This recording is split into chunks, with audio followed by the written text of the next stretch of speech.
नमस्कार, स्वागत है आपका हिमाचल के कर्मचारियों के number 1 YouTube channel DJ Himachal में। आइए बात करते हैं आज के लेटेस्ट अपडेट की। लेकिन अगर आपने अभी तक हमारे चैनल को सब्सक्राइब नहीं किया है तो ज़रूर कर लें और लेटेस्ट नोटिफिकेशंस और अपडेट के लिए आप बेल आइकन को भी ज़रूर प्रेस करें। प्रदेश पर बढ़ रहा आर्थिक बोझ, नए वेतन आयोग के बाद देनदारियां 40,000 करोड़ के पार। ट्रेजरी पर अब हर महीने 500 करोड़ का अतिरिक्त असर हुआ है। बजट के 29% की जगह अब सिर्फ 20% पैसा शेष। हिमाचल में नई सरकार के शपथ लेने से पहले ही बजट में विकास कार्यों के लिए पैसा और कम हो गया है। यह स्थिति तब है जब एक तरफ राजनीतिक दलों ने बड़े बड़े वादे घोषणा पत्र में कर रखे हैं और दूसरी तरफ लोन को लेकर एक दूसरे पर आरोप प्रत्यारोप लग रहे हैं। वर्तमान वित्त वर्ष के लिए मुख्यमंत्री जयराम ठाकुर ने 51,000 करोड़ का बजट पेश किया था।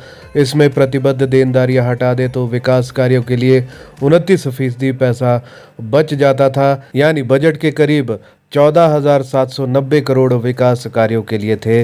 लेकिन ये राशि अब और कम हो गई है। राज्य की प्रतिबद्ध देनदारियां जो पहले सालाना 36,210 करोड़ थी, अब 40,000 करोड़ के पार चली गई है।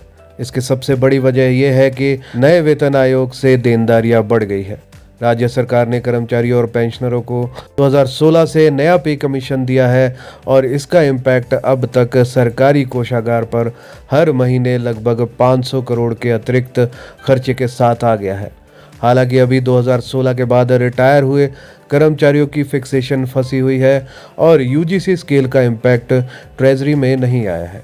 राज्य सरकार में कुल स्थायी और अस्थायी कर्मचारी और पेंशनरों की संख्या 4,25,000 के आसपास है। आबादी के अनुपात में यह घनत्व देश भर में सबसे ऊपर है। ऐसे में यह राशि अभी और बढ़ेगी।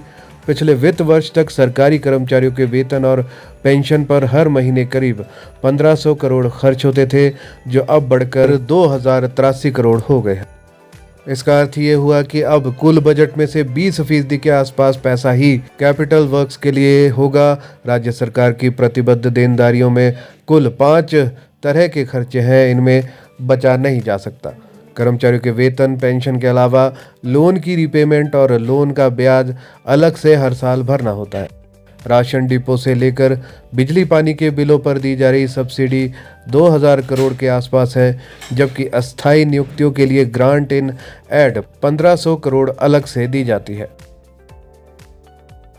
वर्तमान वर्ष के बजट में सरकार का राजकोषीय घाटा सकल घरेलू उत्पाद का करीब 5% था।